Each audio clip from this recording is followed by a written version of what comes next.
ഗർഭിണിയെ പൊള്ളലേറ്റ് മരിച്ച നിലയിൽ കണ്ടെത്തി. അർച്ചന 20, ഭർത്താവ് ഷാരോൺ കസ്റ്റഡിയിൽ. 20 വയസ്സ്.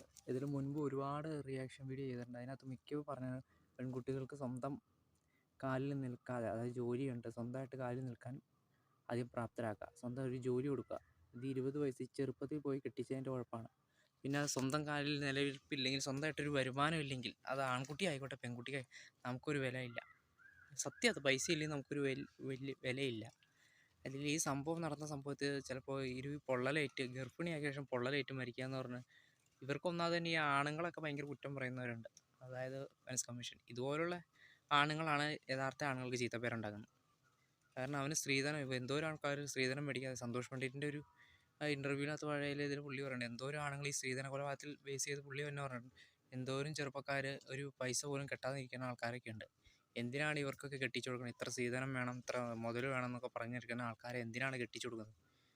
അതുപോലെ സുരേഷ് ഏട്ടനും പറഞ്ഞിട്ടുണ്ട്, എന്നാ ഈ ആൺപിള്ളേരെ പെൺപിള്ളേർ എന്നാ സ്വന്തം കാലിൽ, ഒരു ആൺതുണയില്ല, സ്വന്തം കാലിൽ നിൽക്കാൻ തീരുമാനിച്ച് ഈ ആണുങ്ങൾ പിന്നെ കൊണ്ട് വായ നല്ല തെറിയ പറഞ്ഞു.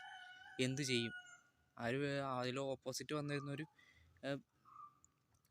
പെൺകുട്ടിയോട് ഈ അനുഭവകഥ കേട്ടപ്പോഴാണ് പുള്ളി അങ്ങനെ പറഞ്ഞത്. സുരേഷ് ഗോപി എന്ന അച്ഛൻ്റെ വികാരമാണ് അദ്ദേഹം അവിടെ കാണിച്ചത്.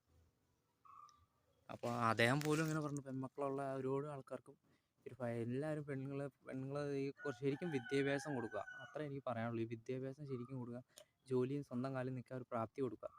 അല്ലാതെ ഈ പഴയ ഈ സിനിമകളിലൊക്കെ ഞാൻ കണ്ടിട്ടുണ്ട്, അല്ലെങ്കിൽ പണ്ടത്തെ ആൾക്കാർ പറഞ്ഞു കേട്ടിട്ടുണ്ട്, ഈ പെൺകുട്ടികൾ പെര നിറഞ്ഞു കഴിഞ്ഞ് കഴിഞ്ഞാൽ അത് കൊള്ളില്ല, കെട്ടിച്ച് വിട്ടില്ലെങ്കിൽ അത് മാനക്കേടാണ്. അതൊന്നും നോക്കരുത്, കെട്ടിച്ച് വിടണ്ടെന്ന് പറയുകയല്ല. സ്വന്തം കാലിലൊരു ജോലി, അതാണ് നിലനിൽപ്പ്. അതായത് ആ ഭർത്താവ് കെട്ടിക്കൊണ്ട് പോകണവനായിക്കോട്ടെ, പ്രേമിച്ചായിക്കോട്ടെ, അറേഞ്ച് ചെയ്ത് കല്യാണം കഴിക്കണവനായിക്കോട്ടെ, അവനൊക്കെ എങ്ങനെ പെരുമാറുമെന്ന് നമുക്ക് പറയാൻ പറ്റില്ല. ഒരാളുടെ മനസ്സിലിരിക്കണം നമുക്ക് പറയാൻ പറ്റില്ല. ഒരാൾ എങ്ങനെ ജീവിതാലും കൂടെ നല്ലതായിരിക്കും എന്ന് ഒരിക്കലും പറയാൻ പറ്റില്ല. എല്ലാവരും മാറും, എല്ലാ സ്ഥിതിക്കനുസരിച്ച് മാറും. അപ്പം നമ്മളത് അവനെന്നെ ഉപേക്ഷിക്കില്ല, അല്ലെങ്കിൽ ഇവരൊക്കെ ഉണ്ടാവും എന്നുള്ള ഒന്നുമില്ല. അത് എപ്പോഴാണ് മാറണം. പക്ഷെ അപ്പോൾ നമ്മൾ സുരക്ഷിതമായിട്ട് നമ്മൾ സ്വന്തം കാലിൽ നിൽക്കാനും സ്വന്തം സുരക്ഷയും ഉറപ്പ് വരുത്തണം. അത് പ്രത്യേകിച്ച് പെൺകുട്ടികളോട്. അല്ലെങ്കിൽ എന്നെങ്കിലും ഇതുപോലെയൊക്കെ തന്നെ സംഭവിക്കും.